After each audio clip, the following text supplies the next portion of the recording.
அதை பயணங்களை பொதுவாக ட்ராவல் டூர்னு ரெண்டாக பிரிப்போம். இங்கே நிறைய பேர் டூர் போகிறவங்க தான் ட்ராவல்னு பேசிகிட்டு இருப்பாங்க. டூருன்றது எத்தனை மணிக்கு கிளம்பணும், எத்தனை மணிக்கு இறங்கணும், எந்த ரூமுக்கு போயாச்சு, சாப்பாடு 3 வேளை சாப்பாடு, ஐயா என்ன காலையில் உப்பு இல்லை, மிளகா இல்லை, புளி இல்லை, இந்த இது டூர். ட்ராவல்ன்றது இது எதுவும் இல்லை. நீங்கள் காரை ஸ்டார்ட் பண்ணுறீங்க, பைக்கை ஸ்டார்ட் பண்ணுறீங்க, இல்லை நீங்கள் எதுலேயோ ட்ராவல் பண்ணுறீங்க. எங்கே போய் இறங்குவீங்க தெரியும், ஆனால் எங்கே தங்குவீங்க தெரியாது. நாளைக்கு எங்கே போவீங்க தெரியாது. அதை எப்போ முடிவு பண்ணுவீங்க? அதை அங்கேருந்து முடிவு பண்ணிக்குவோம். இதுதான் ட்ராவல்.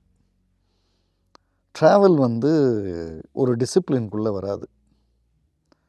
ட்ராவல் நிறைய பண்ணுறதுல டிசிப்ளின் இருக்கலாம். ஆனால் ட்ராவலை ஒரு கரெக்டாக நாளைக்குள்ளே இது போயிடணும், நாளான்னைக்கு அங்கே போயிடணும், அது ஒரு சின்ன பிளான் இருக்கலாம், ஒரு கோடு இருக்கலாம். ஆனால் எதுவும் மாறுதலுக்கு உட்பட்டதுன்றது தான் ட்ராவலினுடைய அடிப்படை விஷயம். இப்படி தான் நான் சிக்கிமில் ஒரு பயணத்தை பண்ணுறேன்.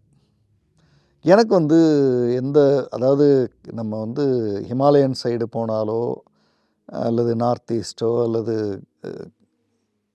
மோனாஸ்ட்ரி இருக்கிற பகுதிகளை போய் பார்க்கணுன்னு தோணும்.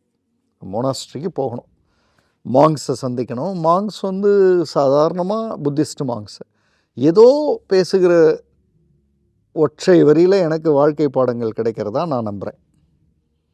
எங்கள் ஃபாதர் சொல்லாததை, எங்கள் மதர் சொல்லாததை, நான் படித்த புத்தகங்கள் சொல்லாததை, நான் சந்தித்த மனிதர்கள் சொல்லாததை மாங்ஸ் சொல்லிடுவாரா? சொல்கிறாங்க அப்படின்னு நான் நம்புகிறேன். ஏன்னா அப்படி வருது, சில விஷயங்கள் கிடைக்குது. அப்படி நான் ரொம்ப ஆசையாக என்னுடைய பயணத்தை தொடங்கினது ரம்தெக் மொனாஸ்ட்ரின்னு ஒரு மொனாஸ்ட்ரி. கிட்டத்தட்ட செகண்ட் பிக்கெஸ்ட் அப்படி ஒரு மொனாஸ்ட்ரி.